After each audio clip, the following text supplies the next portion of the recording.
Okay, one more. So here we're asked to find the centroid of the cross-sectional area, and this is some sort of hollow pipe. I know this figure can be a little bit confusing, but notice that what we have here is just a thin-walled, this weird shape, and then extruded out. But on the inside, there's no material. So really what we have in terms of the centroid of the cross-sectional area are just lines, right? These are line elements, and again, we'll neglect that wall thickness. So I'm actually going to draw this over here on the side so we can look at this a little bit more closely and carefully. Right, so this is our shape, and we've already been given a coordinate system, right, where this is x, here is our origin, and then we have y coming up. So to calculate the centroid, we'll still do the same thing and break this up into composites, right? And what we really want are the centroids, right? For lines, is just the midway point in between any two parts of our line. Right, so what we have here is a midway point here. Let's call this one section 1. And then we have a midway point between this line.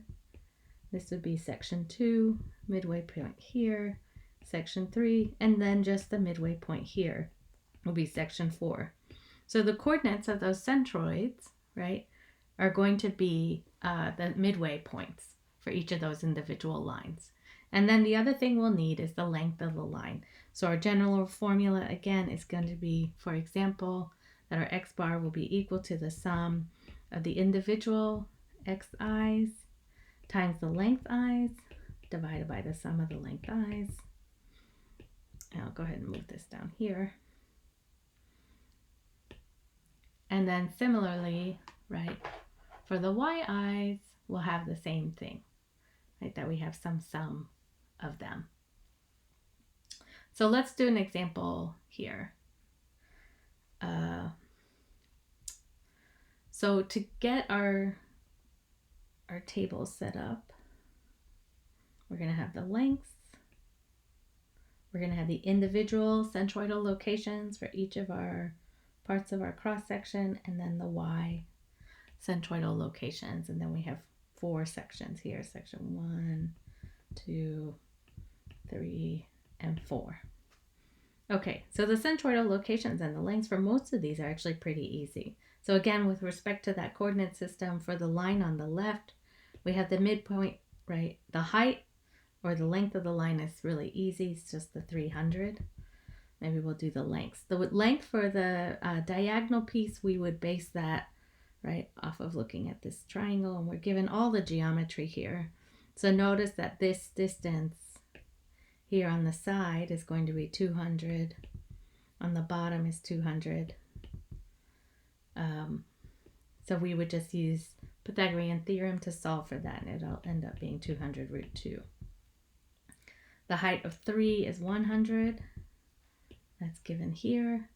And then the height of 4, the length of 4, is 200. So they're not really heights per se.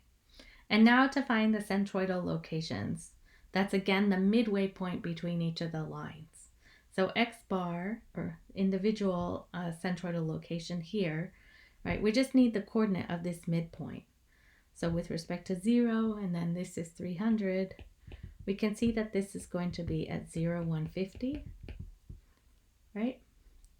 The number 3 is also kind of an easy one, so this location is at 200. And then we have 100 high, so this is going to be at 250. And then for number 4, it's going to be 0, 100. Now number 2, we just have to remember to make sure, right, to figure out this location, again with respect to the origin. So the midpoint of this triangle is essentially halfway over and halfway up. So from x point of view, we have 100. And y with respect to 0, so if this distance is 100 and this distance is 100, obviously not drawn to scale, then we have 200.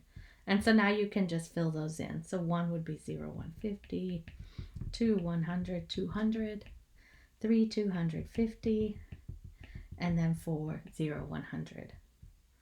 Oh, 100, 0. And now you would go ahead and solve for these, right? Y equals sum of the yi, li, over the sum of the li, similarly. And there you go.